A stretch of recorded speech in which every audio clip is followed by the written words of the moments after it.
بسم الله الرحمن الرحيم. ألف لام ميم. ذلك الكتاب لا ريب فيه هدى للمتقين الذين يؤمنون بالغيب ويقيمون الصلاة ومما رزقناهم ينفقون والذين يؤمنون بما أنزل إليك وما أنزل من قبلك وبالآخرة هم يوقنون أولئك على هدى من ربهم وأولئك هم المفلحون. إن الذين كفروا سواء عليهم أأنذرتهم أم لم تنذرهم لا يؤمنون. ختم الله على قلوبهم وعلى سمعهم وعلى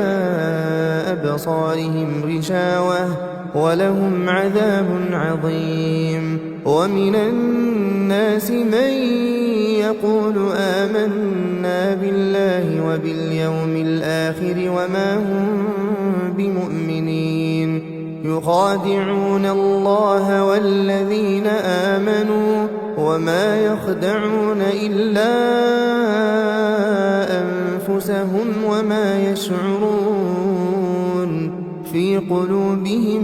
مرض فزادهم الله مرضا ولهم عذاب أليم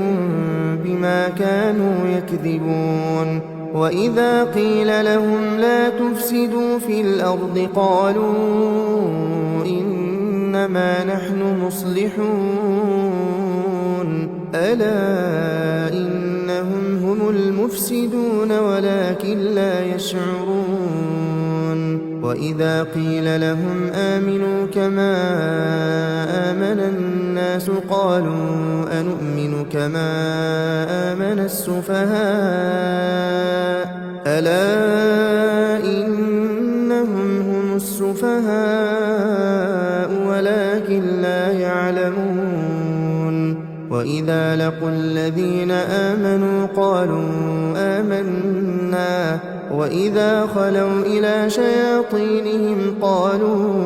إنا معكم إنما نحن مستهزئون. الله يستهزئ بهم ويمدهم في طغيانهم يعمهون. أولئك الذين اشتروا الضلالة بالهدى فما ربحت تجارتهم وما كانوا مهتدين. مثلهم كمثل الذي استوقد نارا فلما أضاءت ما حوله ذهب الله بنورهم وتركهم في ظلمات لا يبصرون. صم بكم عمي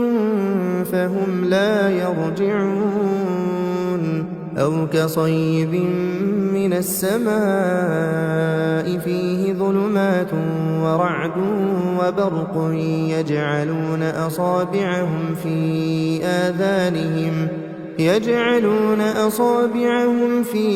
آذانهم من الصواعق حذر الموت والله محيط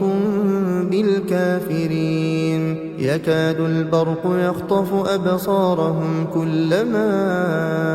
أضاء لهم مشوا فيه وإذا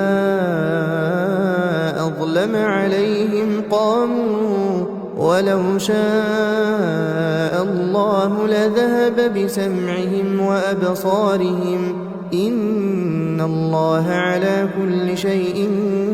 قدير. يا أيها الناس اعبدوا ربكم الذي خلقكم والذين من قبلكم لعلكم تتقون. الذي جعل لكم الأرض فراشا والسماء بناء وأنزل من السماء أخرج به من الثمرات رزقا لكم فلا تجعلوا لله أندادا وأنتم تعلمون وإن كنتم في ريب مما نزلنا على عبدنا فأتوا بسورة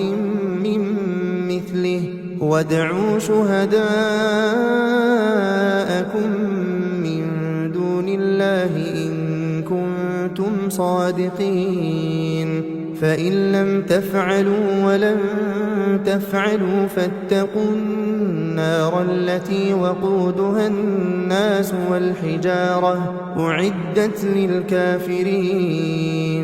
وبشر الذين آمنوا وعملوا الصالحات أن لهم جنات تجري من تحتها الأنهار كلما رزقوا منها من ثمرة رزقا قالوا هذا الذي رزقنا من قبل وأتوا به متشابها ولهم فيها أزواج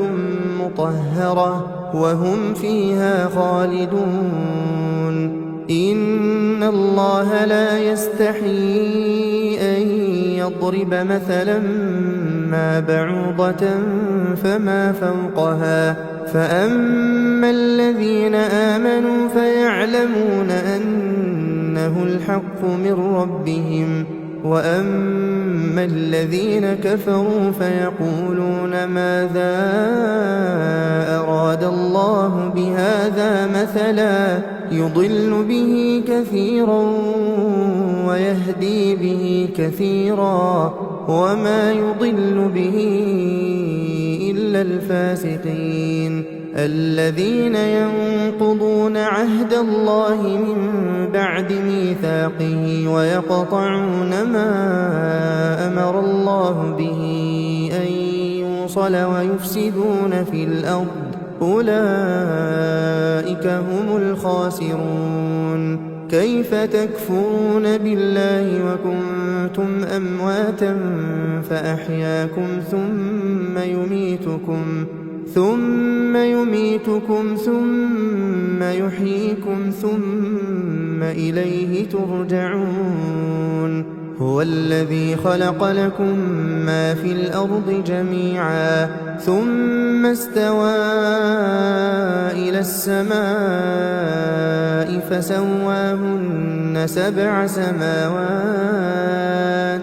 وهو بكل شيء عليم وإذ قال ربك للملائكة إني جاعل في الأرض خليفة قالوا أتجعل فيها من يفسد فيها ويسفك الدماء ونحن نسبح بحمدك ونقدس لك قال إني أعلم ما لا تعلمون وعلم آدم الأسماء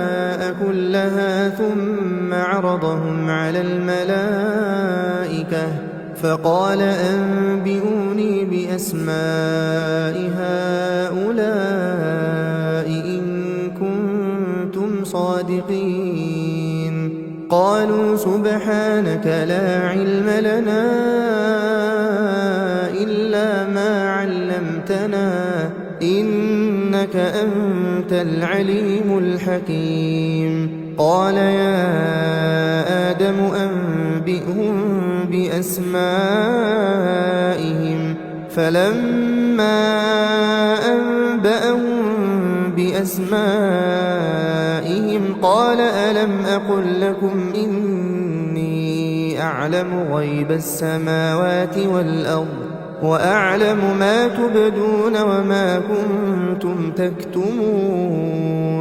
وإذ قلنا للملائكة اسجدوا لآدم فسجدوا إلا إبليس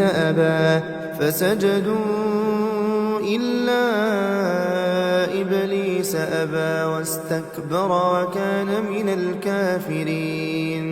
وقلنا يا آدم اسكن أنت وزوجك الجنة وكلا منها رغدا حيث شئتما ولا تقربا هذه الشجرة فتكونا من الظالمين فأزلهما الشيطان عنها فأخرجهما مما كانا فيه وقلنا اهبطوا بعضكم لبعض عدو ولكم في الأرض مستقر ومتاع إلى حين فتلقى آدم من ربه كلمات فتاب عليه إنه هو التواب الرحيم قلنا اهبطوا منها جميعا فإما يأتينكم مني هدى فمن تبع هداي فلا خوف عليهم ولا هم يحزنون والذين كفروا وكذبوا بآياتنا أولئك أصحاب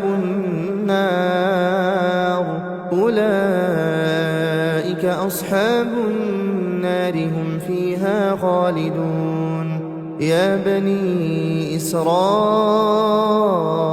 اذكروا نعمتي التي أنعمت عليكم وأوفوا بعهدي أوف بعهدكم وإياي فارهبون وآمنوا بما أنزلت مصدقا لما معكم ولا تكونوا أول كافر به ولا تشتروا بآياتي ثمنا قليلا وإياي فاتقون ولا تلبسوا الحق بالباطل وتكتموا الحق وأنتم تعلمون وأقيموا الصلاة وآتوا الزكاة واركعوا مع الراكعين أتأمرون الناس بالبر وتنسون أنفسكم وأنتم تتلون الكتاب أفلا تعقلون واستعينوا بالصبر والصلاة وإنها لكبيرة إلا على الخاشعين الذين يظنون أنهم ملاقو ربهم وأنهم إليه راجعون يا بني إسرائيل اذكروا نعمتي التي أنعمت عليكم وأني فضلتكم على العالمين واتقوا يوما لا تجزي نفس عن نفس شيئا ولا يقبل منها شفاعة ولا يؤخذ منها عدل ولا هم ينصرون وإذ نجيناكم من آل فرعون يسومونكم سوء العذاب يذبحون أبناءكم ويستحيون نساءكم وفي ذلكم بلاء من ربكم عظيم وإذ فرقنا بكم البحر فأنجيناكم وأغرقنا آل فرعون وأنتم تنظرون وإذ واعدنا موسى 40 ليلة ثم اتخذتم العجل من بعده وأنتم ظالمون ثم عفونا عنكم من بعد ذلك لعلكم تشكرون وإذ آتينا موسى الكتاب والفرقان لعلكم تهتدون وإذ قال موسى لقومه يا قوم إنكم ظلمتم أنفسكم باتخاذكم العجل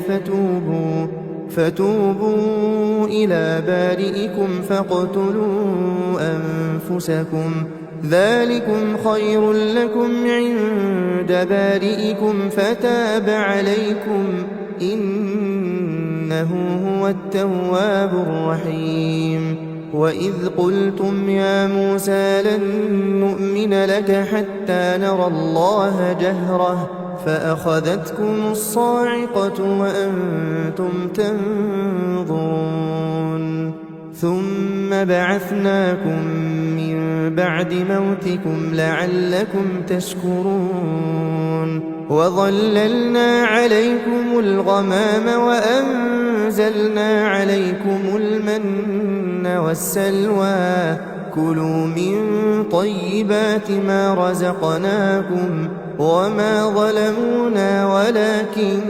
كانوا أنفسهم يظلمون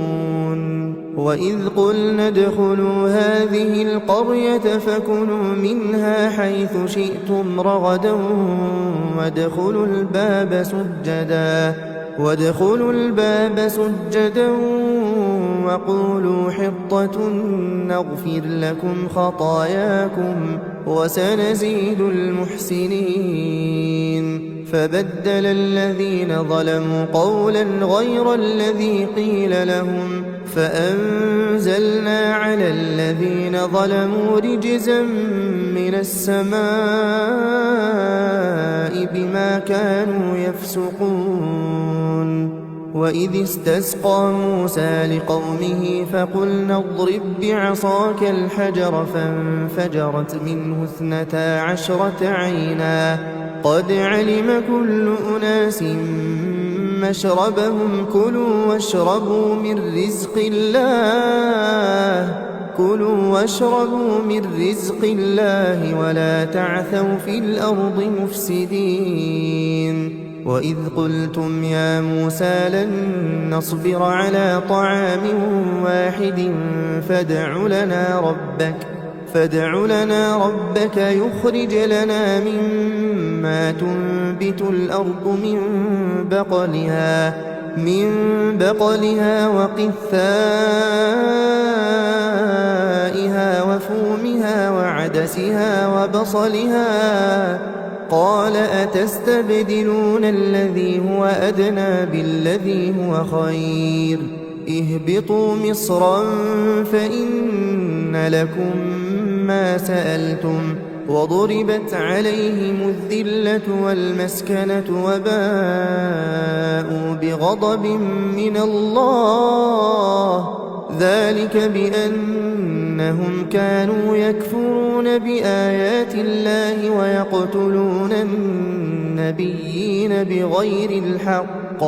ذلك بما عصوا وكانوا يعتدون إن الذين آمنوا والذين هادوا والنصارى والصابئين من آمن بالله واليوم الآخر وعمل صالحا فلهم أجرهم عند ربهم ولا خوف عليهم ولا هم يحزنون وإذ أخذنا ميثاقكم ورفعنا فوقكم الطور خذوا ما آتيناكم بقوة واذكروا ما فيه لعلكم تتقون ثم توليتم من بعد ذلك فلولا فضل الله عليكم ورحمته لكنتم من الخاسرين ولقد علمتم الذين اعتدوا منكم في السبت فقلنا لهم كونوا قردة خاسئين فجعلناها نكالا لما بين يديها وما خلفها وموعظة للمتقين وإذ قال موسى لقومه إن الله يأمركم أن تذبحوا بقرة قالوا أتتخذنا هزوا قال أعوذ بالله أن أكون من الجاهلين قالوا ادع لنا ربك يبين لنا ما هي قال إنه يقول إنها بقرة لا فارض ولا بكر عوان بين ذلك فافعلوا ما تؤمرون قالوا ادع لنا ربك يبين لنا ما لونها قال إنه يقول إنها بقرة صفراء فاقع لونها تسر الناظرين قالوا ادع لنا ربك يبين لنا ما هي إن البقرة شابه علينا وإنا إن شاء الله لمهتدون قال إنه يقول إنها بقرة لا ذلول تثير الأرض ولا تسقي الحرث مسلمة لا شية فيها قالوا الآن جئت بالحق فذبحوها وما كادوا يفعلون وإذ قتلتم نفسا فادارأتم فيها والله مخرج ما كنتم تكتمون فقلنا اضربوه ببعضها كذلك يحيي الله الموتى ويريكم آياته لعلكم تعقلون ثم قست قلوبكم من بعد ذلك فهي كالحجارة أو أشد قسوة وإن من الحجارة لما يتفجر منه الأنهار وإن منها لما يشقق فيخرج منه الماء وإن منها لما يهبط من خشية الله وما الله بغافل عما تعملون أفتطمعون أن يؤمنوا لكم وقد كان فريق منهم يسمعون كلام الله ثم يحرفونه من بعد ما عقلوه وهم يعلمون وإذا لقوا الذين آمنوا قالوا آمنا وإذا خلا بعضهم إلى بعض قالوا أتحدثونهم بما فتح الله عليكم ليحاجوكم به عند ربكم أفلا تعقلون أولا يعلمون أن الله يعلم ما يسرون وما يعلنون ومنهم أميون لا يعلمون الكتاب إلا أماني وإن هم إلا يظنون فويل للذين يكتبون الكتاب بأيديهم ثم يقولون هذا من عند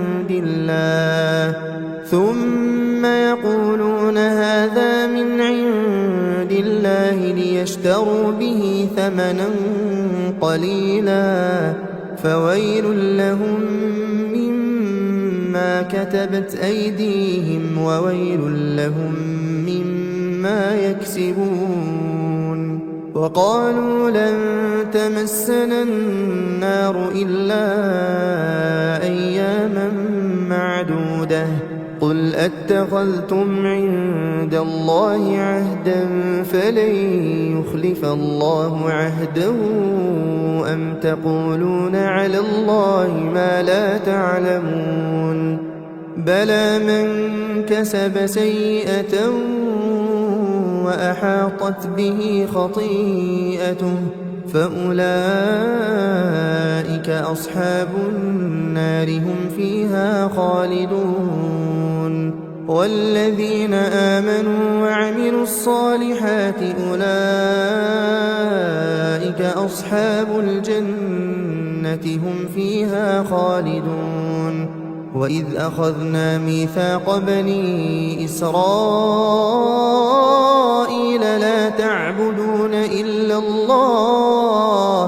لا تعبدون إلا الله وبالوالدين إحسانا وذي القربى واليتامى والمساكين وقولوا للناس حسنا وأقيموا الصلاة وآتوا الزكاة ثم توليتم إلا قليلا منكم وأنتم معرضون وإذ أخذنا ميثاقكم لا تسفكون دماءكم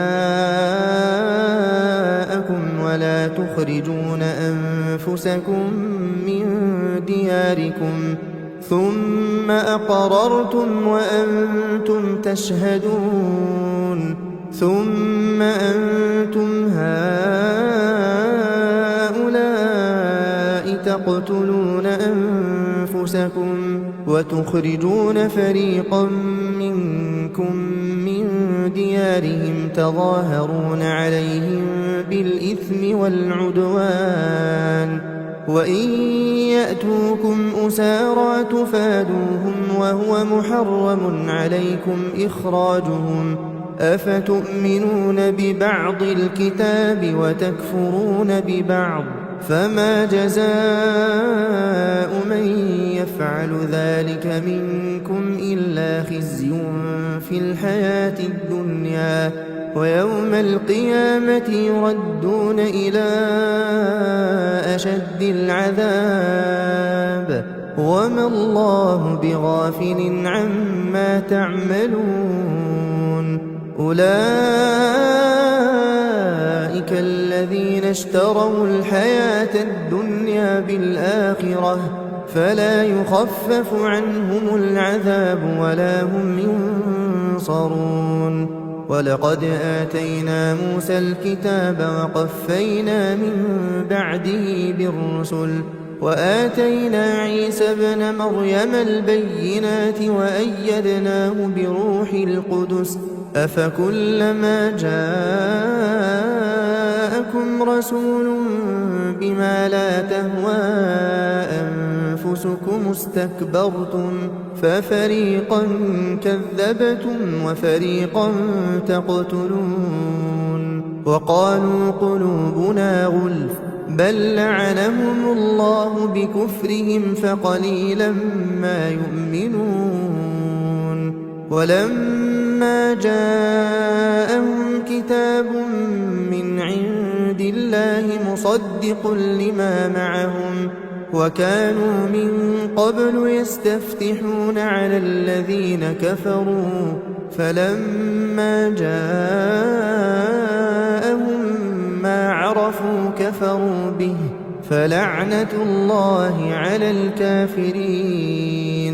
بئس ما اشتروا به أنفسهم أن يكفروا بما أنزل الله بغيا أن ينزل الله من فضله على من يشاء من عباده فباءوا بغضب على غضب وللكافرين عذاب مهين وإذا قيل لهم آمنوا بما أنزل الله قالوا نؤمن بما أنزل علينا ويكفرون بما وراءه وهو الحق مصدقا لما معهم قل فلم تقتلون أنبياء الله من قبل إن كنتم مؤمنين ولقد جاءكم موسى بالبينات ثم اتخذتم العجل من بعده وأنتم ظالمون وإذ أخذنا ميثاقكم ورفعنا فوقكم الطور خذوا ما آتيناكم بقوة واسمعوا قالوا سمعنا وعصينا وأشربوا في قلوبهم العجل بكفرهم قل بئس ما يأمركم به إيمانكم إن كنتم مؤمنين قل إن كانت لكم الدار الآخرة عند الله خالصة من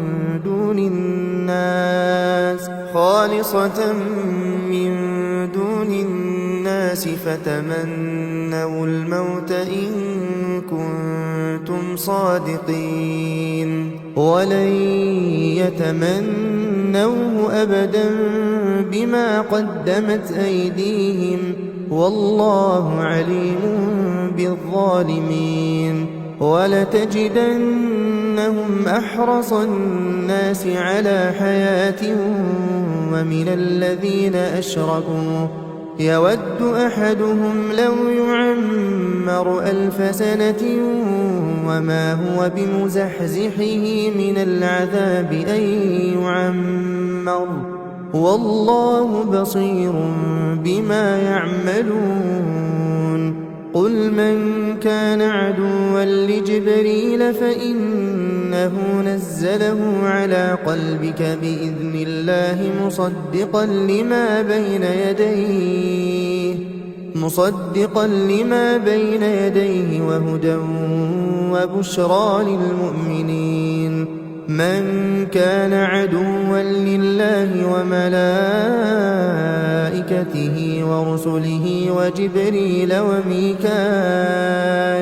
فإن الله عدو للكافرين ولقد أنزلنا إليك آيات بينات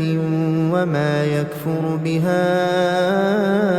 إلا الفاسقون أوكلما عاهدوا عهدا نبذه فريق منهم بل أكثرهم لا يؤمنون ولما جاءهم رسول من عند الله مصدق لما معهم نبذ فريق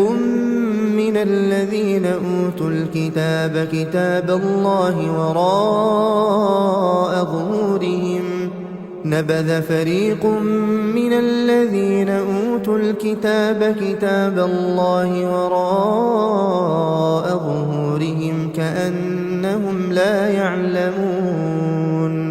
واتبعوا ما تتلو الشياطين على ملك سليمان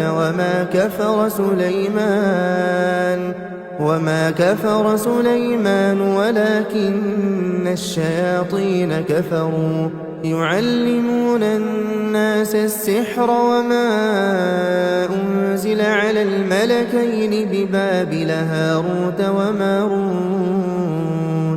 وما يعلمان من أحد حتى يقولا إنما نحن فتنة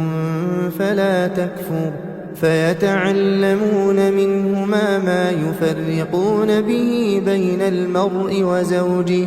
وما هم بضارين به من أحد إلا بإذن الله ويتعلمون ما يضرهم ولا ينفعهم ولقد علموا لمن اشتراه ما له في الآخرة من خلاق ولبئس ما شروا به أنفسهم لو كانوا يعلمون ولو أنهم آمنوا واتقوا لمثوبة من عند الله خير لو كانوا يعلمون يا أيها الذين آمنوا لا تقولوا راعنا وقولوا انظرنا واسمعوا وللكافرين عذاب أليم ما يود الذين كفروا من أهل الكتاب ولا المشركين أن ينزل عليكم من خير من ربكم والله يختص برحمته من يشاء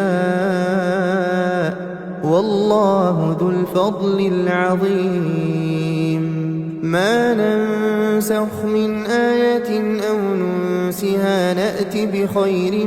منها أو مثلها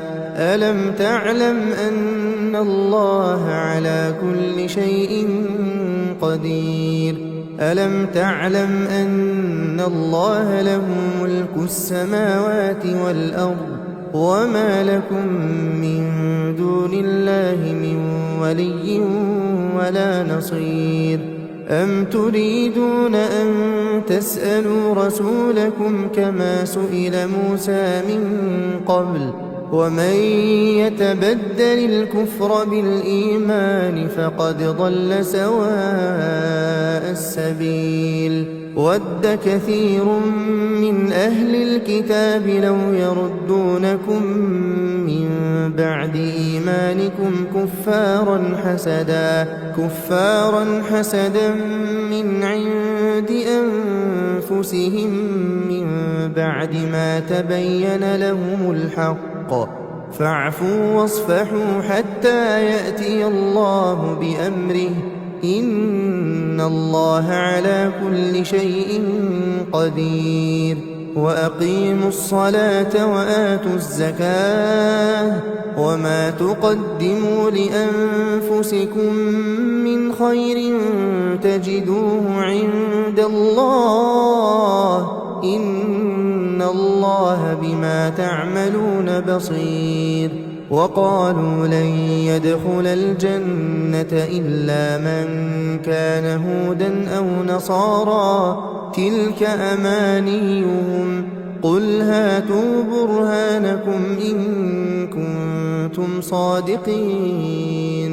بلى من أسلم وجهه لله وهو محسن فله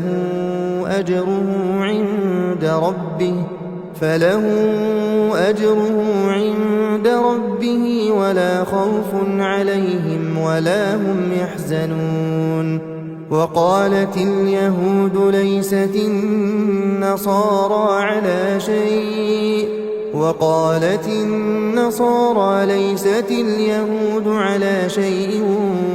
وهم يتلون الكتاب كذلك قال الذين لا يعلمون مثل قولهم فالله يحكم بينهم يوم القيامة فيما كانوا فيه يختلفون ومن أظلم ممن منع مساجد الله أن يذكر فيها اسمه وسعى في خرابها أولئك ما كان لهم أن يدخلوها إلا خائفين لهم في الدنيا خزي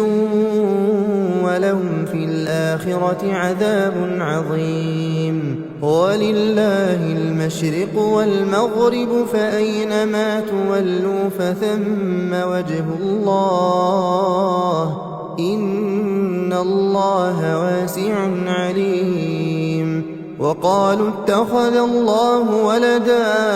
سبحانه بل له ما في السماوات والأرض كل له قانتون بديع السماوات والأرض وإذا قضى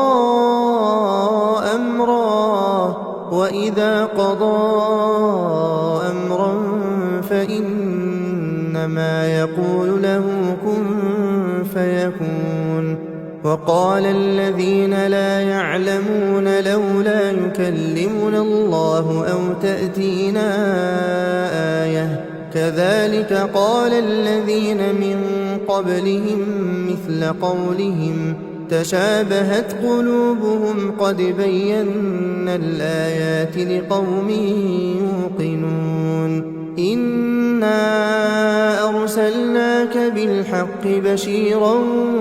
ونذيرا ولا تسأل عن أصحاب الجحيم ولن ترضى عنك اليهود ولا النصارى حتى تتبع ملتهم قل إن هدى الله هو الهدى ولئن اتبعت أهواءهم بعد الذي جاءك من العلم ما لك من الله من ولي ولا نصير الذين آتيناهم الكتاب يتلونه حق تلاوته أولئك يؤمنون به ومن يكفر به فأولئك هم الخاسرون يا بني إسرائيل اذكروا نعمتي التي أنعمت عليكم وأني فضلتكم على العالمين واتقوا يوما لا تجزي نفس عن نفس شيئا ولا يقبل منها عدل ولا تنفعها شفاعة ولا هم ينصرون وإذ ابتلى إبراهيم ربه بكلمات فأتمهن قال إني جاعلك للناس إماما قال ومن ذريتي قال لا ينال عهد الظالمين وإذ جعلنا البيت مثابة للناس وأمنا واتخذوا من مقام إبراهيم مصلى وعهدنا إلى إبراهيم وإسماعيل أن طهرا بيتي للطائفين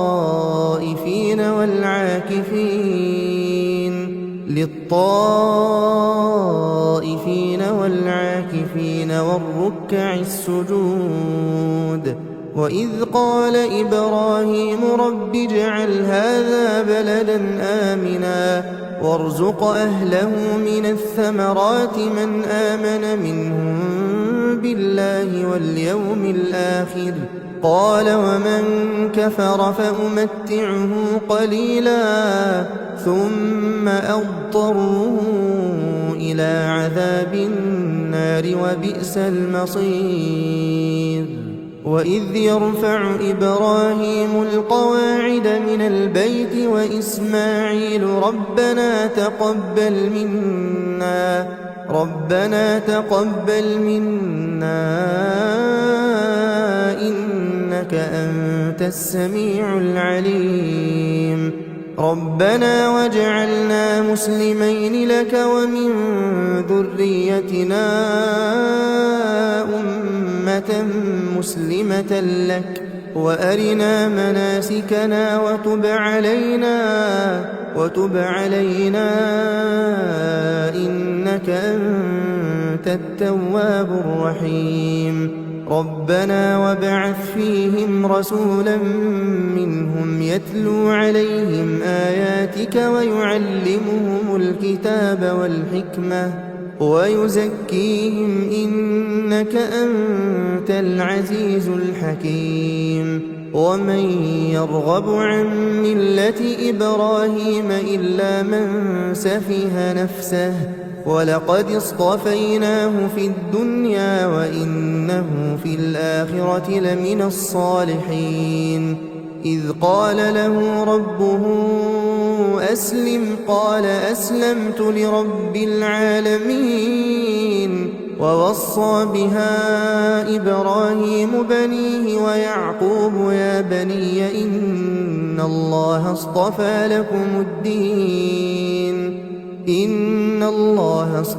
لكم الدين فلا تموتن إلا وأنتم مسلمون أم كنتم شهداء إذ حضر يعقوب الموت إذ قال لبنيه ما تعبدون من بعدي قالوا نعبد إلهك وإله آبائك إبراهيم وإسماعيل وإسحاق إلها واحدا ونحن له مسلمون تلك أمة قد خلت لها ما كسبت ولكم ما كسبتم ولا تسألون عما كانوا يعملون وقالوا كونوا هودا أو نصارى تهتدوا قل بل ملة إبراهيم حنيفا وما كان من المشركين قولوا آمنا بالله وما أنزل إلينا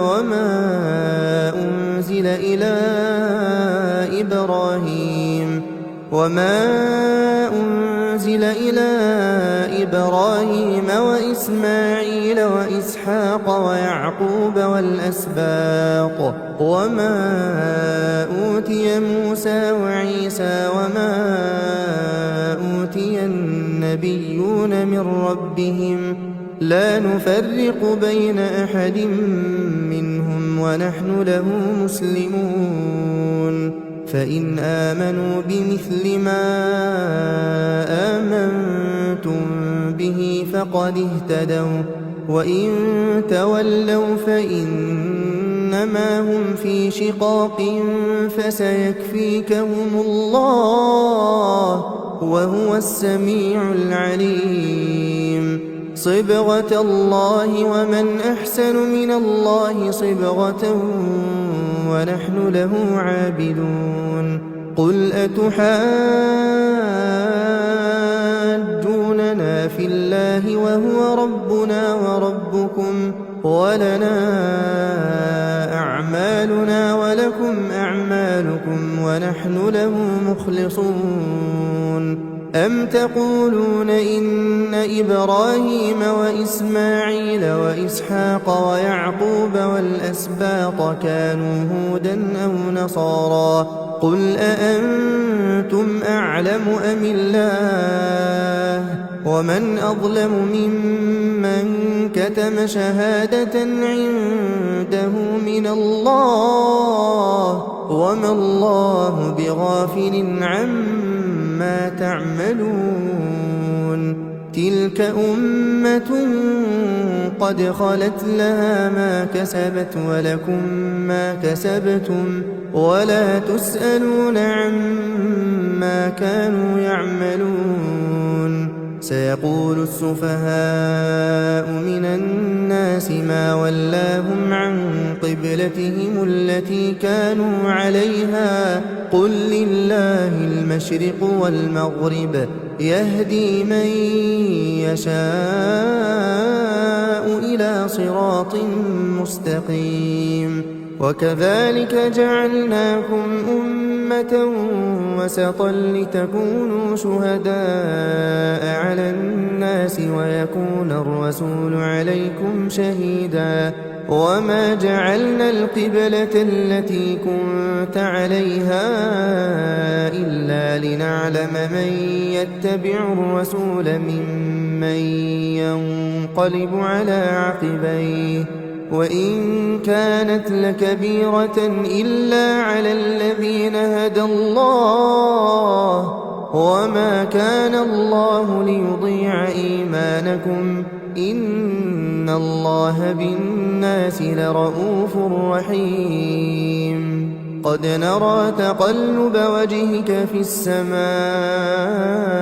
فلنولينك قبلة ترضاها فول وجهك شطر المسجد الحرام وحيث ما كنتم فولوا وجوهكم شطره وإن الذين أوتوا الكتاب ليعلمون أنه الحق من ربهم وما الله بغافل عما يعملون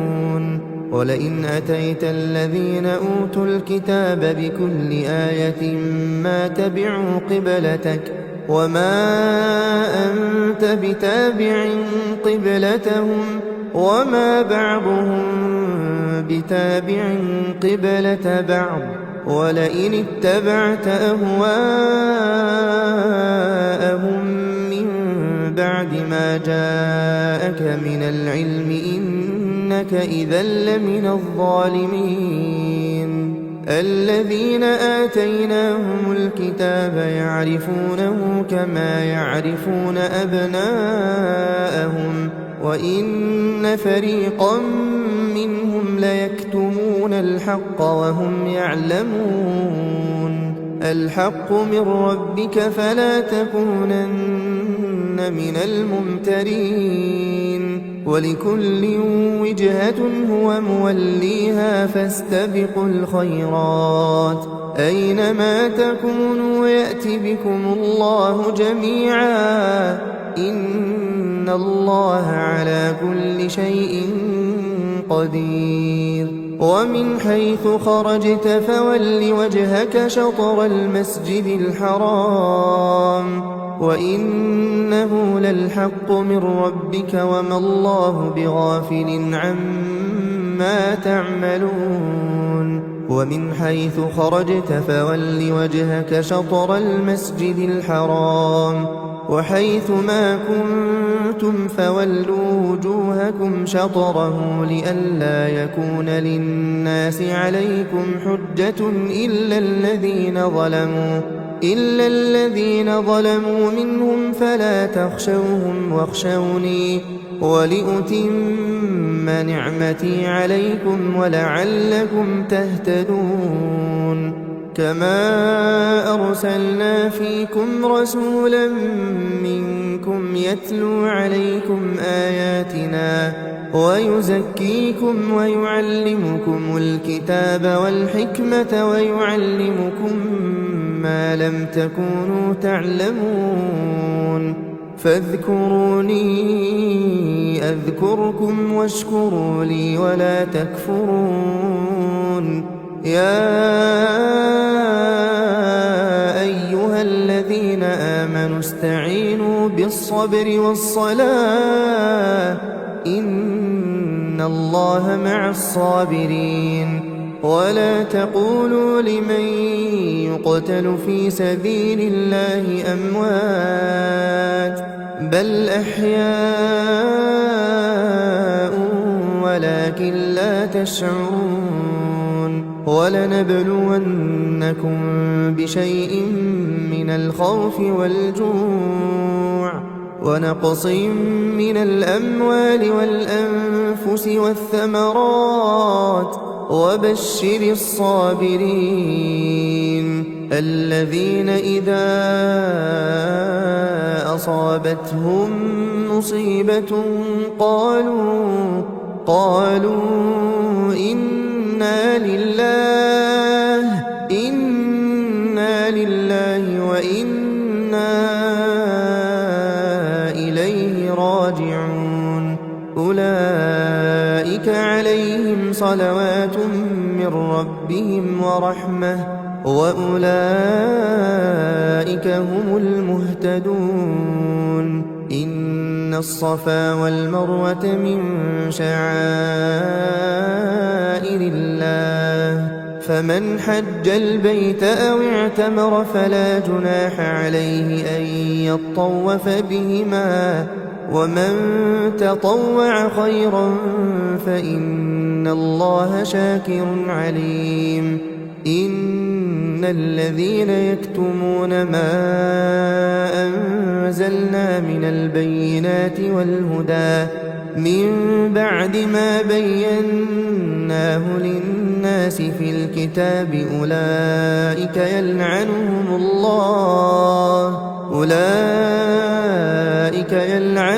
الله ويلعنهم اللاعنون إلا الذين تابوا وأصلحوا وبينوا فأولئك أتوب عليهم وأنا التواب الرحيم. إن الذين كفروا وماتوا وهم كفار أولئك عليهم لعنة الله والملائكة والناس أجمعين خالدين فيها لا يخفف عنهم العذاب ولا هم ينظرون. وإلهكم إله واحد لا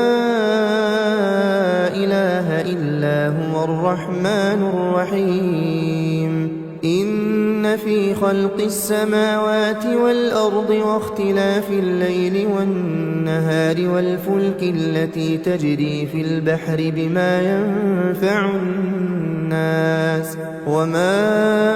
أنزل الله من السماء من ماء فأحيا به الأرض بعد موتها وبث فيها من كل دابة وتصريف الرياح والسحاب المسخر بين السماء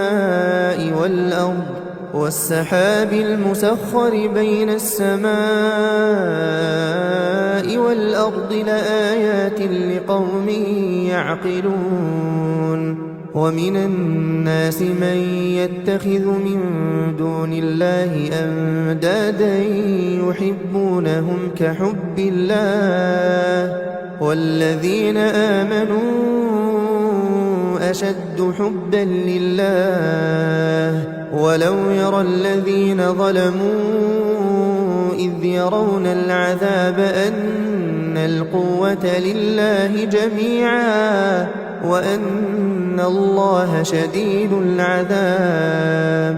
إذ تبرأ الذين اتبعوا من الذين اتبعوا ورأوا العذاب وتقطعت بهم الأسباب وقال الذين اتبعوا لو أن لنا كرة فنتبرأ منهم كما تبرأوا منا كذلك يريهم الله أعمالهم حسرات عليهم وما هم بخارجين من النار يا أيها الناس كلوا مما في الأرض حلالا طيبا ولا تتبعوا خطوات الشيطان إنه لكم عدو مبين إنما يأمركم بالسوء والفحشاء وأن تقولوا على الله ما لا تعلمون وإذا قيل لهم اتبعوا ما أنزل الله قالوا بل نتبع ما ألفينا عليه آباءنا أولو كان آباؤهم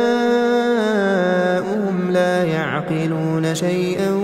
ولا يهتدون ومثل الذين كفروا كمثل الذي ينعق بما لا يسمع إلا دعاء ونداء صم بكم عمي فهم لا يعقلون يا أيها الذين آمنوا كلوا من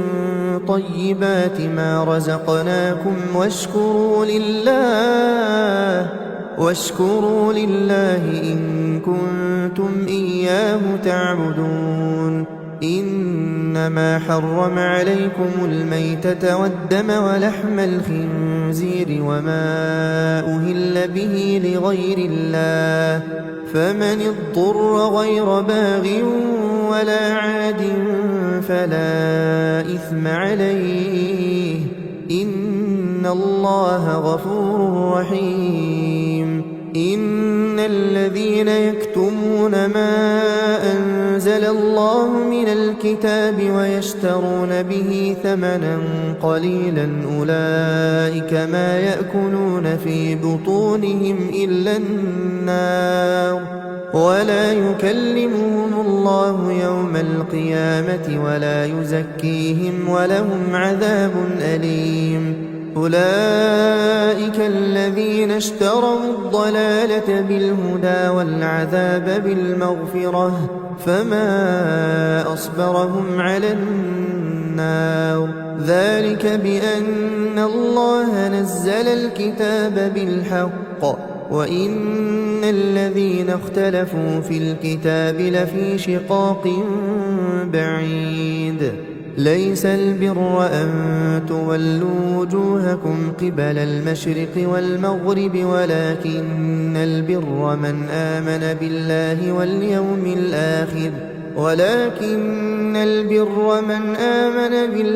واليوم الآخر والملائكة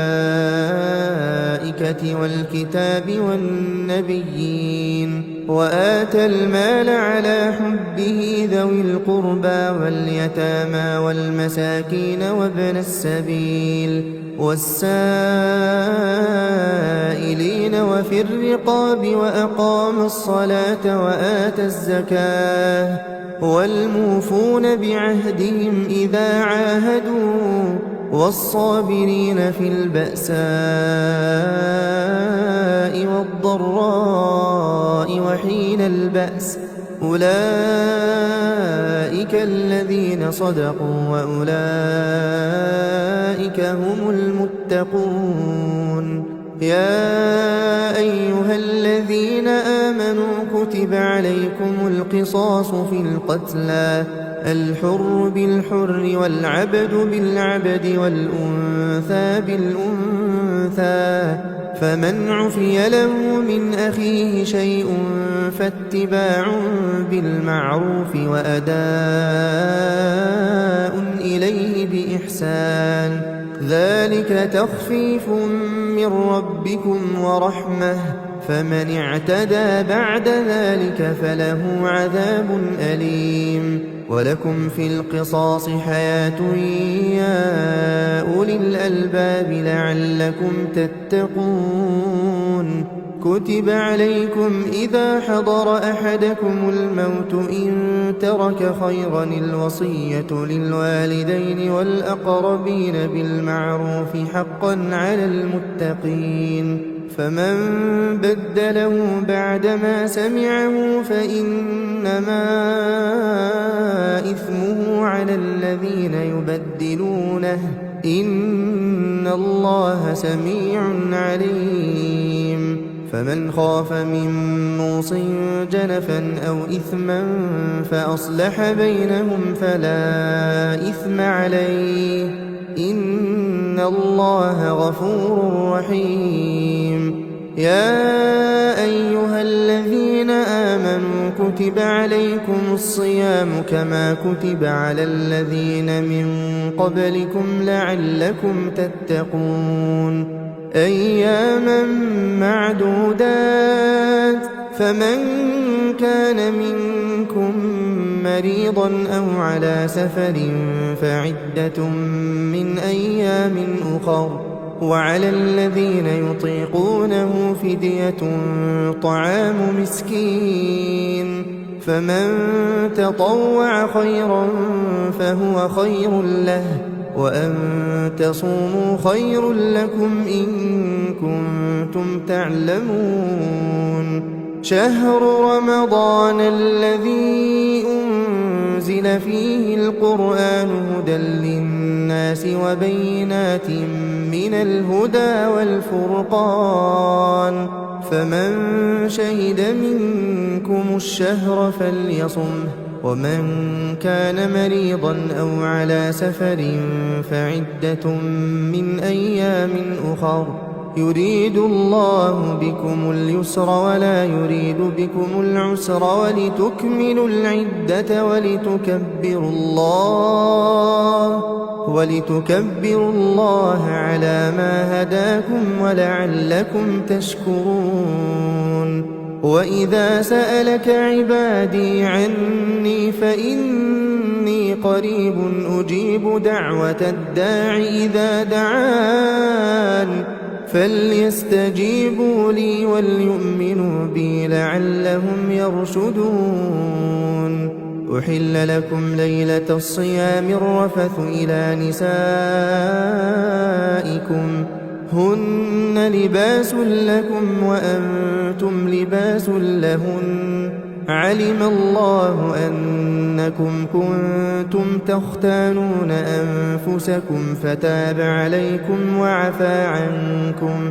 فالآن باشروهن وابتغوا ما كتب الله لكم وكلوا واشربوا حتى يتبين لكم الخيط الأبيض من الخيط الأسود من الفجر ثم أتموا الصيام إلى الليل ولا تباشروهن وأنتم عاكفون في المساجد تلك حدود الله فلا تقربوها كذلك يبين الله آياته للناس لعلهم يتقون ولا تأكلوا أموالكم بينكم بالباطل وتدلوا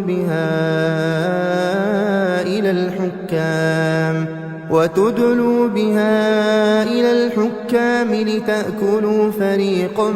من أموال الناس بالإثم وأنتم تعلمون يسألونك عن الأهلة قل هي مواقيت للناس والحج وليس البر بأن تأتوا البيوت من ظهورها ولكن البر من اتقى وأتوا البيوت من أبوابها واتقوا الله لعلكم تفلحون وقاتلوا في سبيل الله الذين يقاتلونكم ولا تعتدوا إن الله لا يحب المعتدين واقتلوهم حيث ثقفتموهم وأخرجوهم من حيث أخرجوكم والفتنة أشد من القتل ولا تقاتلوهم عند المسجد الحرام حتى يقاتلوكم فيه فإن قاتلوكم فاقتلوهم كذلك جزاء الكافرين فإن انتهوا فإن الله غفور رحيم وقاتلوهم حتى لا تكون فتنة ويكون الدين لله فإن انتهوا فلا عدوان إلا على الظالمين الشهر الحرام بالشهر الحرام والحرمات قصاص فمن اعتدى عليكم فاعتدوا عليه بمثل ما اعتدى عليكم واتقوا الله واعلموا أن الله مع المتقين وأنفقوا في سبيل الله ولا تلقوا بأيديكم إلى التهلكة وأحسنوا إن الله يحب المحسنين وأتموا الحج والعمرة لله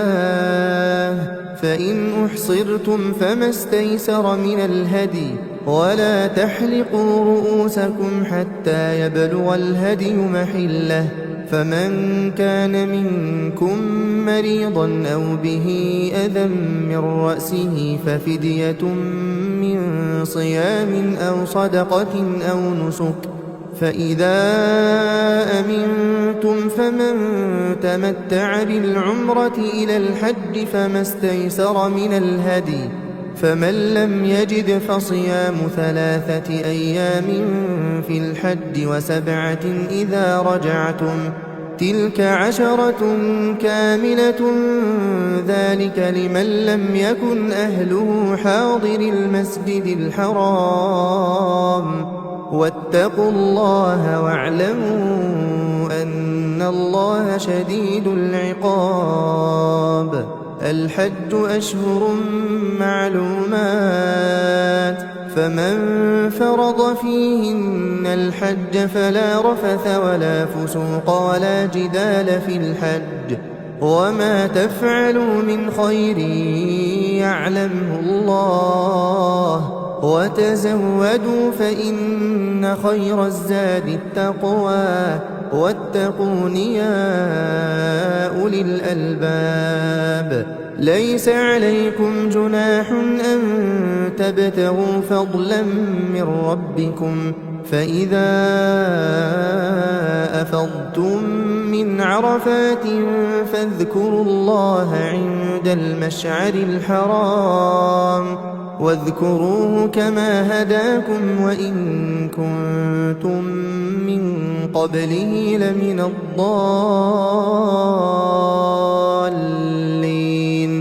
ثم أفيضوا من حيث أفاض الناس واستغفروا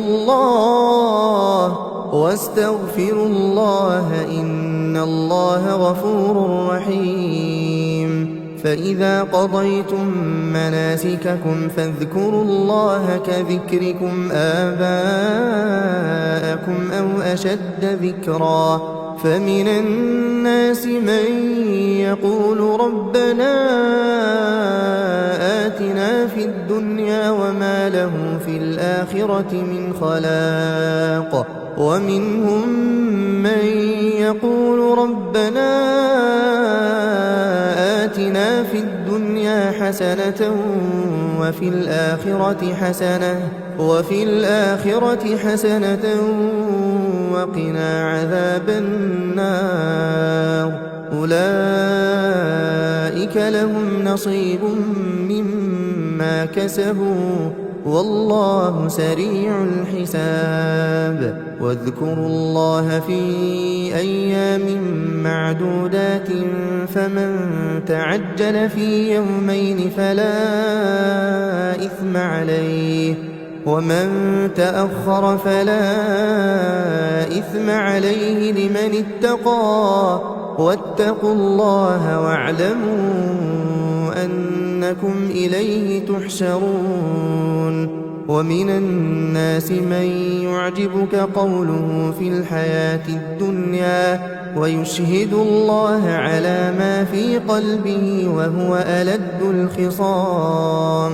وإذا تولى سعى في الأرض ليفسد فيها ويهلك الحرث والنسل والله لا يحب الفساد وإذا قيل له اتق الله أخذته العزة بالإثم فحسبه جهنم ولبئس المهاد ومن الناس من يشري نفسه ابتغاء مرضات الله والله رؤوف بالعباد يا أيها الذين آمنوا ادخلوا في السلم كافة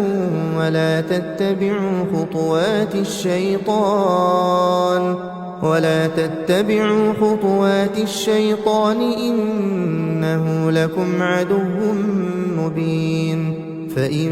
زللتم من بعد ما جاءتكم البينات فاعلموا أن الله عزيز حكيم هل ينظرون إلا أن يأتيهم الله في ظلل من الغمام والملائكة وقضي الأمر وإلى الله ترجع الأمور سل بني إسرائيل كم آتيناهم من آية بينة ومن يبدل نعمة الله من بعد ما جاءته فإن الله شديد العقاب زين للذين كفروا الحياة الدنيا ويسخرون من الذين آمنوا والذين اتقوا فوقهم يوم القيامة والله يرزق من يشاء بغير حساب كان الناس أمة واحدة فبعث الله النبيين مبشرين ومنذرين وأنزل معهم الكتاب بالحق ليحكم بين الناس فيما اختلفوا فيه وما اختلف فيه إلا الذين أوتوه من بعد ما جاءتهم البينات بغيا بينهم فهدى الله الذين آمنوا لما اختلفوا فيه من الحق بإذنه والله يهدي من يشاء إلى صراط مستقيم أم حسبتم أن تدخلوا الجنة ولما يأتكم مثل الذين خلوا من قبلكم مستهم البأساء والضراء وزلزلوا حتى يقول الرسول والذين آمنوا معه متى نصر الله ألا إن نصر الله قريب يسألونك ماذا ينفقون قل ما أنفقتم من خير فللوالدين والأقربين واليتامى والمساكين وابن السبيل وما تفعلوا من خير فإن الله به عليم كتب عليكم القتال وهو كره لكم وعسى أن تكرهوا شيئا وهو خير لكم وعسى أن تحبوا شيئا وهو شر لكم والله يعلم وأنتم لا تعلمون يسألونك عن الشهر الحرام قتال فيه قل قتال فيه كبير وصد عن سبيل الله وكفر به والمسجد الحرام وإخراج أهله منه أكبر عند الله والفتنة أكبر من القتل ولا يزالون يقاتلونكم حتى يردوكم عن دينكم إن استطاعوا ومن يرتد منكم عن دينه فيمت وهو كافر فأولئك حبطت أعمالهم في الدنيا والآخرة وأولئك أصحاب النار هم فيها خالدون إن الذين آمنوا والذين هاجروا وجاهدوا في سبيل الله أولئك يرجون رحمة الله والله غفور رحيم يسألونك عن الخمر والميسر قل فيهما إثم كبير ومنافع للناس وإثمهما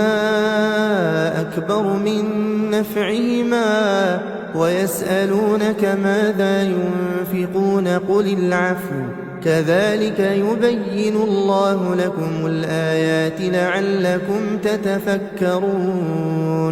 في الدنيا والآخرة ويسألونك عن اليتامى قل إصلاح لهم خير وإن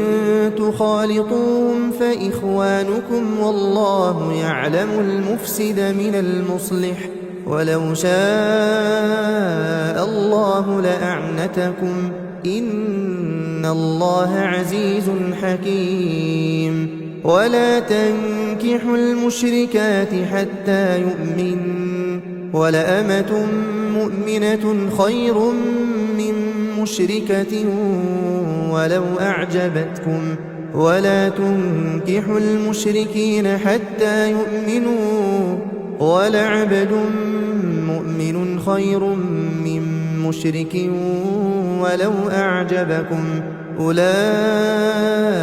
يدعون إلى النار والله يدعو إلى الجنة والمغفرة بإذنه ويبين آياته للناس لعلهم يتذكرون ويسألونك عن المحيض قل هو أذى فاعتزلوا النساء في المحيض ولا تقربوهن حتى يطهرن فإذا تطهرن فأتوهن من حيث أمركم الله إن الله يحب التوابين ويحب المتطهرين نساؤكم حرث لكم فأتوا حرثكم أنى شئتم وقدموا لأنفسكم واتقوا الله واعلموا أنكم ملاقوه وبشر المؤمنين ولا تجعلوا الله عرضة لأيمانكم أن تبروا وتتقوا وتصلحوا بين الناس والله سميع عليم لا يؤاخذكم الله باللغو في أيمانكم ولكن يؤاخذكم بما كسبت قلوبكم والله غفور حليم للذين يؤلون من نسائهم تربص 4 أشهر فإن فاءوا فإن الله غفور رحيم وإن عزموا الطلاق فإن الله سميع عليم والمطلقات يتربصن بأنفسهن 3 قروء ولا يحل لهن أن يكتمن ما خلق الله في أرحامهن إن كن يؤمن بالله واليوم الآخر وبعولتهن أحق بردهن في ذلك إن أرادوا إصلاحا ولهن مثل الذي عليهن بالمعروف وللرجال عليهن درجة والله عزيز حكيم الطلاق 2 مرتان فإمساك بمعروف أو تسريح بإحسان ولا يحل لكم أن تأخذوا مما آتيتموهن شيئا إلا أن يخافا ألا يقيما حدود الله فإن خفتم ألا يقيما حدود الله فلا جناح عليهما فيما افتدت به تلك حدود الله فلا تعتدوها ومن يتعد حدود الله فأولئك هم الظالمون فإن طلقها فلا تحل له من بعد حتى تنكح زوجا غيره فإن طلقها فلا جناح عليهما أن يتراجعا إن ظنا أن يقيما حدود الله وتلك حدود الله يبينها لقوم يعلمون وإذا طلقتم النساء فبلغن أجلهن فأمسكوهن بمعروف أو سرحوهن بمعروف ولا تمسكوهن ضرارا لتعتدوا ومن يفعل ذلك فقد ظلم نفسه ولا تتخذوا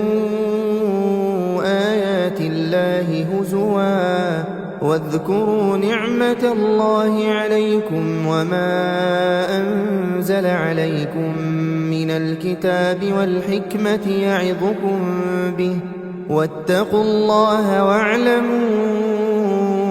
أن الله بكل شيء عليم وإذا طلقتم النساء فبلغن أجلهن فلا تعضلوهن أن ينكحن أزواجهن إذا تراضوا بينهم بالمعروف ذلك يوعظ به من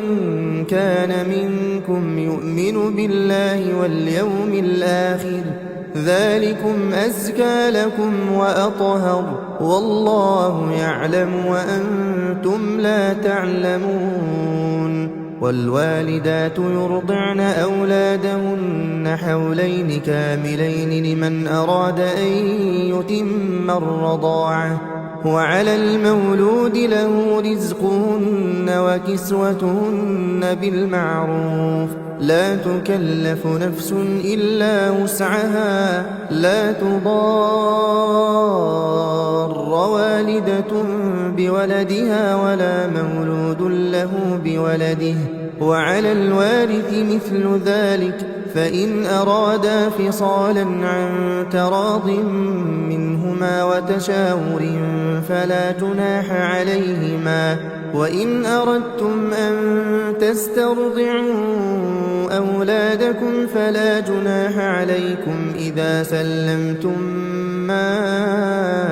آتيتم بالمعروف واتقوا الله واعلموا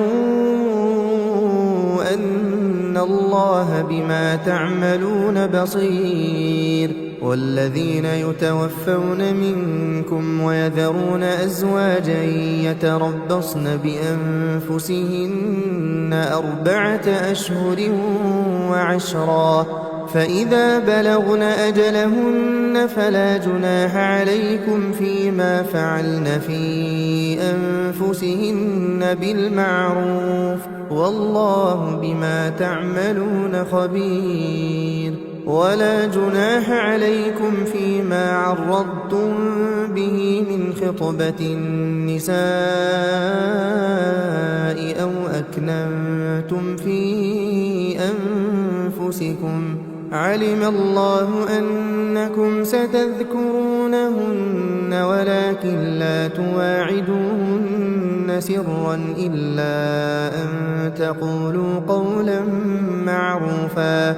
ولا تعزموا عقدة النكاح حتى يبلغ الكتاب أجله واعلموا أن الله يعلم ما في أنفسكم فاحذروه واعلموا أن الله غفور حليم لا جناح عليكم إن طلقتم النساء ما لم تمسوهن أو تفرضوا لهن فريضة ومتعوهن على الموسع قدره وعلى المقتر قدره متاعا بالمعروف حقا على المحسنين وإن طلقتموهن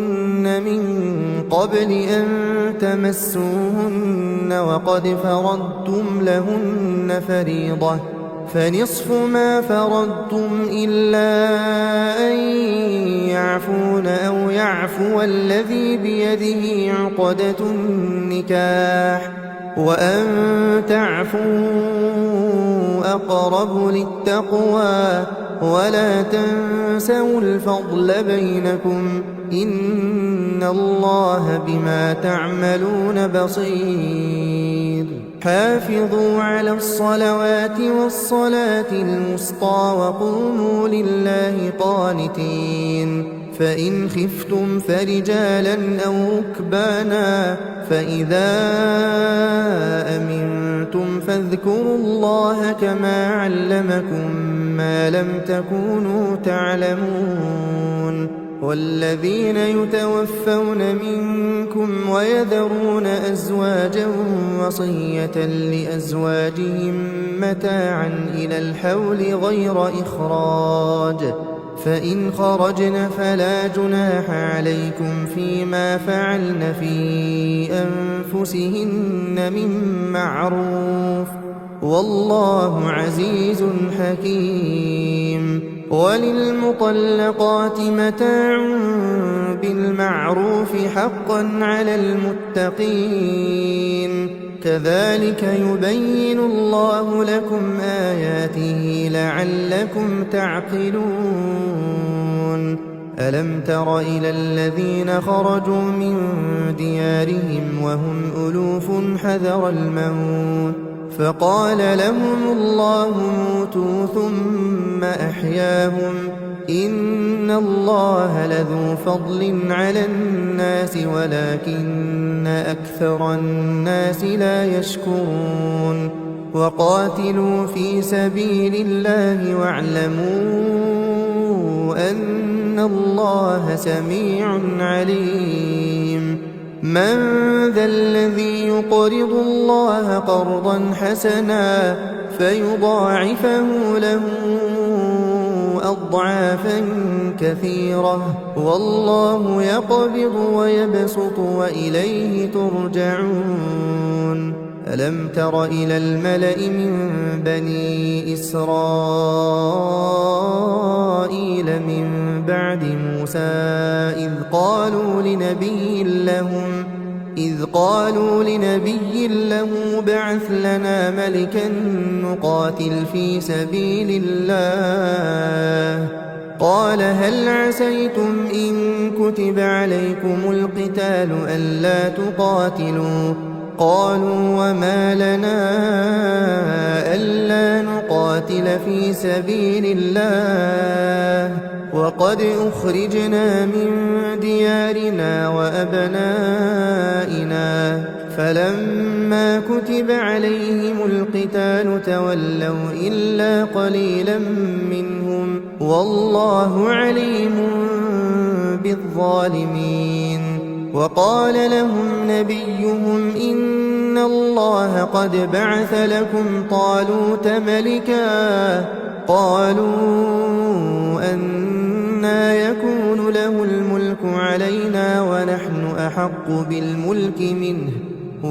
أحق بالملك منه ولم يؤت سعة من المال قال إن الله اصطفاه عليكم وزاده بسطة في العلم والجسم والله يؤتي ملكه من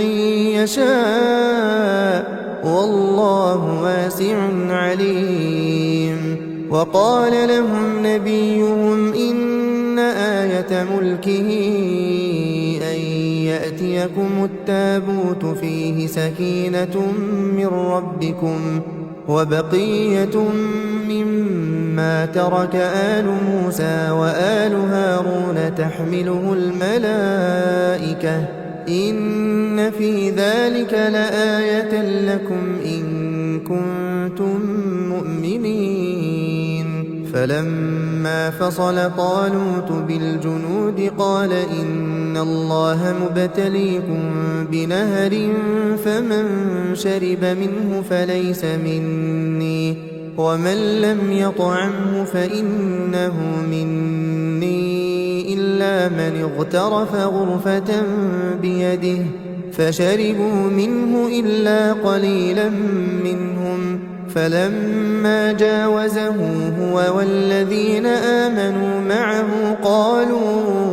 قالوا لا طاقة لنا اليوم بجالوت وجنوده قال الذين يظنون أنهم ملاقو الله كم من فئة قليلة غلبت فئة كثيرة بإذن الله والله مع الصابرين ولما برزوا لجالوت وجنوده قالوا ربنا أفرغ علينا صبرا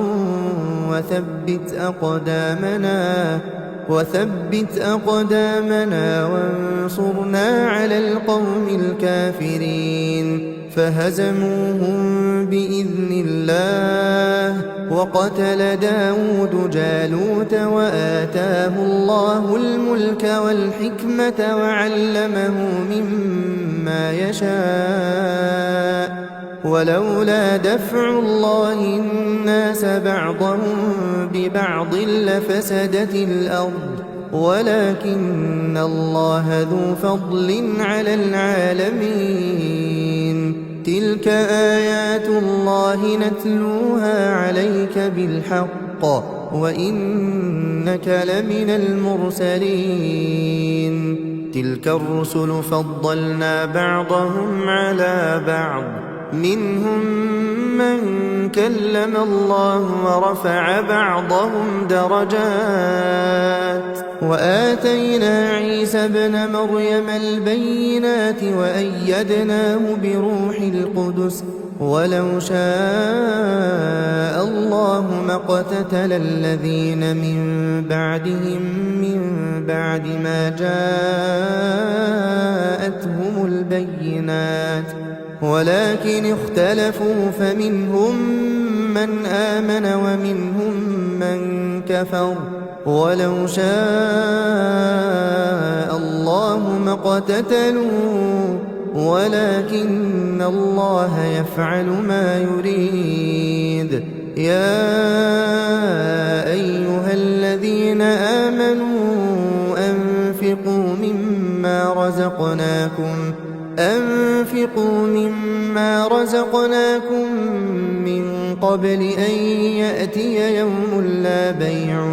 فيه ولا خلة ولا شفاعة والكافرون هم الظالمون الله لا إله إلا هو الحي القيوم لا تأخذه سنة ولا نوم له ما في السماوات وما في الأرض من ذا الذي يشفع عنده إلا بإذنه يعلم ما بين أيديهم وما خلفهم ولا يحيطون بشيء من علمه إلا بما شاء وسع كرسيه السماوات والأرض ولا يؤوده حفظهما وهو العلي العظيم لا إكراه في الدين قد تبين الرشد من الغي فمن يكفر بالطاغوت ويؤمن بالله فقد استمسك بالعروة الوثقى لا انفصام لها والله سميع عليم الله ولي الذين آمنوا يخرجهم من الظلمات إلى النور والذين كفروا أولياؤهم الطاغوت يخرجونهم من النور إلى الظلمات أولئك أصحاب النار هم فيها خالدون ألم تر إلى الذي حاج إبراهيم في ربه أن آتاه الله الملك إذ قال إبراهيم ربي الذي يحيي ويميت قال أنا أحيي وأميت قال إبراهيم فإن الله يأتي بالشمس من المشرق فأت بها من المغرب فبهت الذي كفر والله لا يهدي القوم الظالمين أو كالذي مر على قرية وهي خاوية على عروشها قال أنى يحيي هذه الله بعد موتها فأماته الله 100 عام ثم بعثه قال كم لبثت قال لبثت يوما أو بعض يوم قال بل لبثت 100 عام فانظر إلى طعامك وشرابك لم يتسنه وانظر إلى حمارك ولنجعلك آية للناس وانظر إلى العظام كيف ننشزها ثم نكسوها لحما فلما تبين له قال أعلم أن الله على كل شيء قدير وإذ قال إبراهيم رب أرني كيف تحيي الموتى قال أولم تؤمن قال بلى ولكن ليطمئن قلبي قال فخذ 4 من الطير فصرهن إليك ثم اجعل على كل جبل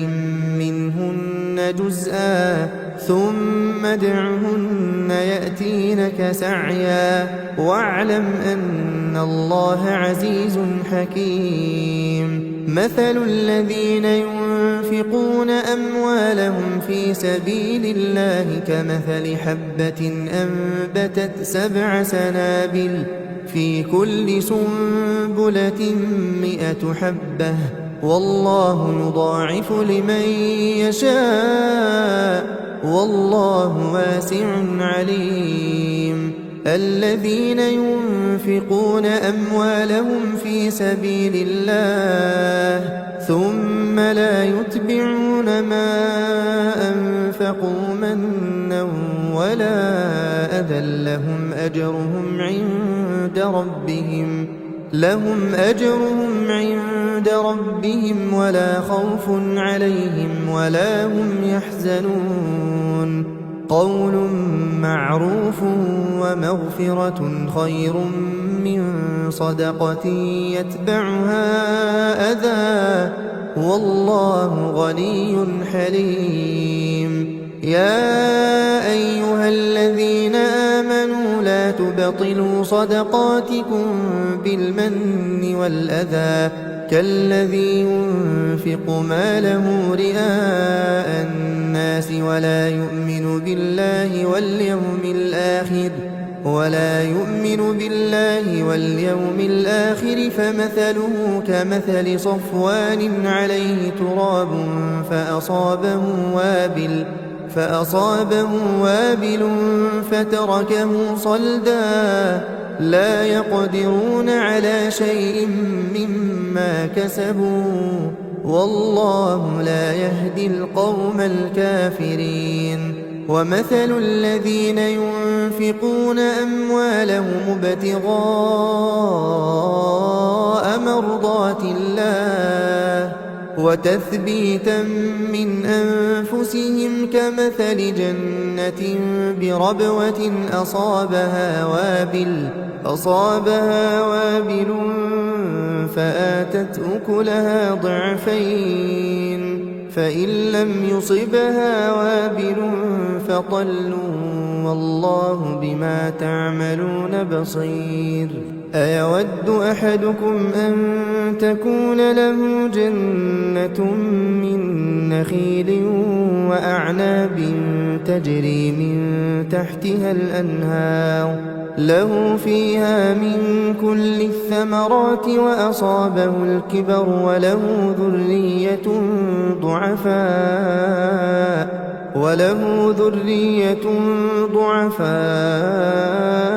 فأصابها إعصار فيه نار فاحترقت كذلك يبين الله لكم الآيات لعلكم تتفكرون يا أيها الذين آمنوا أنفقوا من طيبات ما كسبتم ومما أخرجنا لكم من الأرض ولا تيمموا الخبيث منه تنفقون ولستم بآخذيه إلا أن تغمضوا فيه واعلموا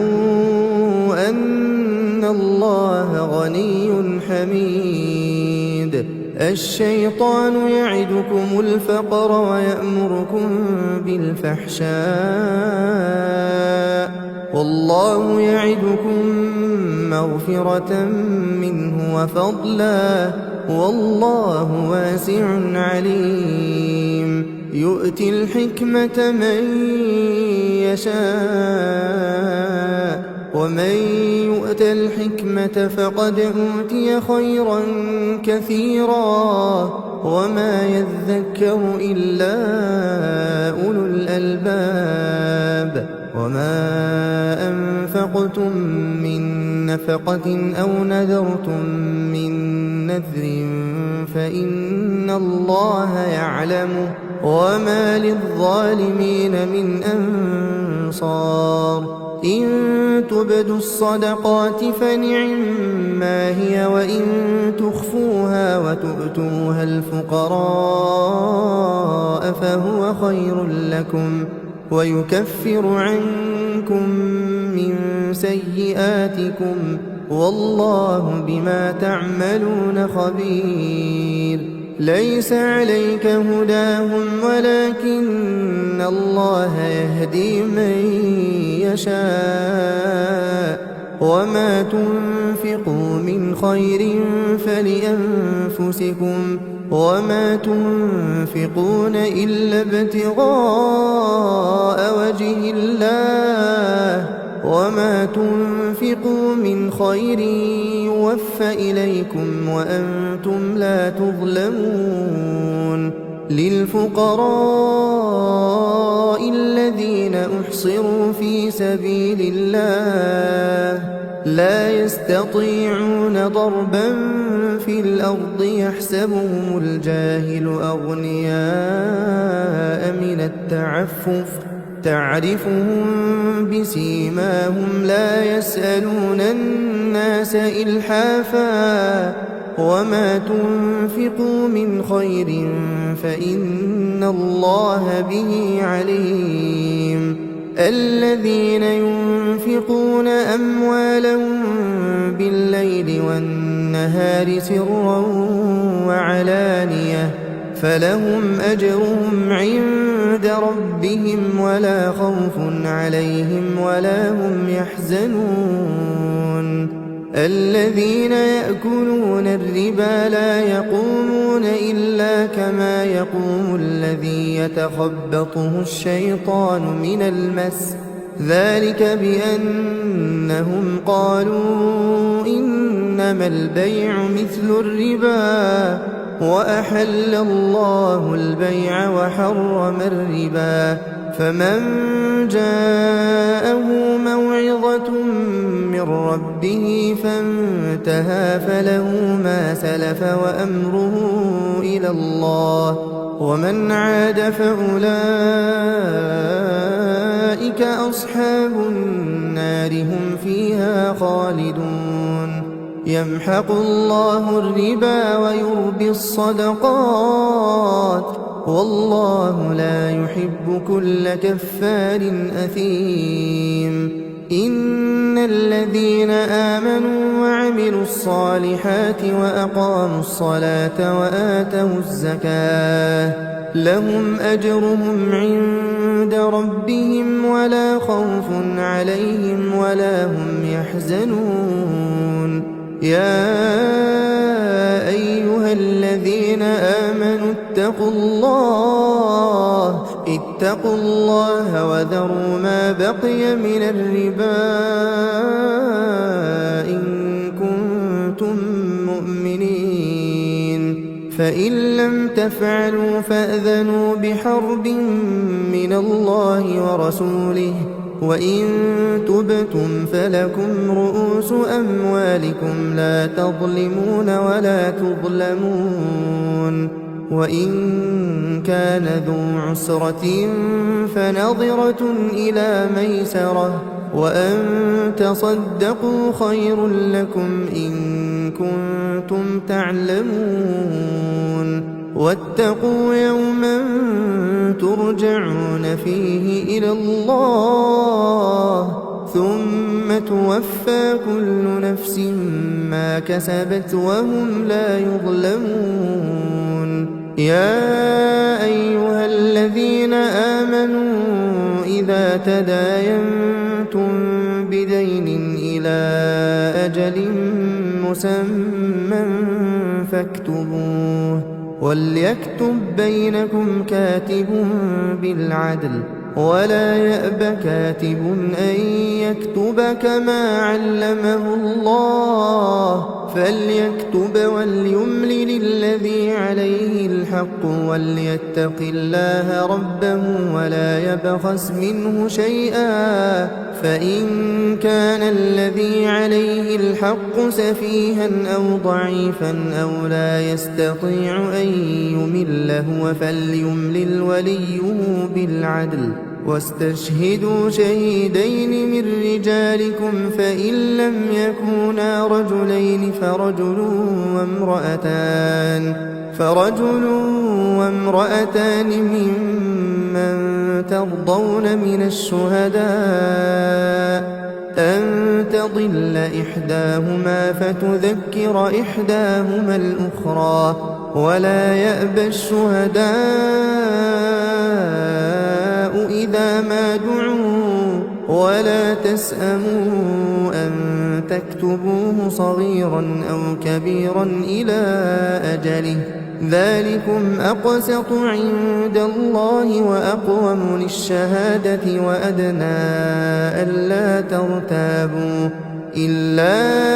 أن تكون تجارة حاضرة تديرونها بينكم فليس عليكم جناح ألا تكتبوها وأشهدوا إذا تبايعتم ولا يضار كاتب ولا شهيد وإن تفعلوا فإنه فسوق بكم واتقوا الله ويعلمكم الله والله بكل شيء عليم وإن كنتم على سفر ولم تجدوا كاتبا فرهان مقبوضة فإن أمن بعضكم بعضا فليؤدي الذي اؤتمن أمانته وليتق الله ربه ولا تكتموا الشهادة ومن يكتمها فإنه آثم قلبه والله بما تعملون عليم لله ما في السماوات وما في الأرض وإن تبدوا ما في أنفسكم أو تخفوه يحاسبكم به الله فيغفر لمن يشاء ويعذب من يشاء والله على كل شيء قدير آمن الرسول بما أنزل إليه من ربه والمؤمنون كل آمن بالله وملائكته وكتبه ورسله لا نفرق بين أحد من رسله وقالوا سمعنا وأطعنا غفرانك ربنا وإليك المصير لا يكلف الله نفسا إلا وسعها لها ما كسبت وعليها ما اكتسبت ربنا لا تؤاخذنا إن نسينا أو أخطأنا ربنا ولا تحمل علينا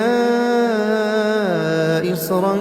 كما حملته على الذين من قبلنا ربنا ولا تحملنا ما لا طاقة لنا به واعف عنا واغفر لنا وارحمنا أنت مولانا فانصرنا على القوم الكافرين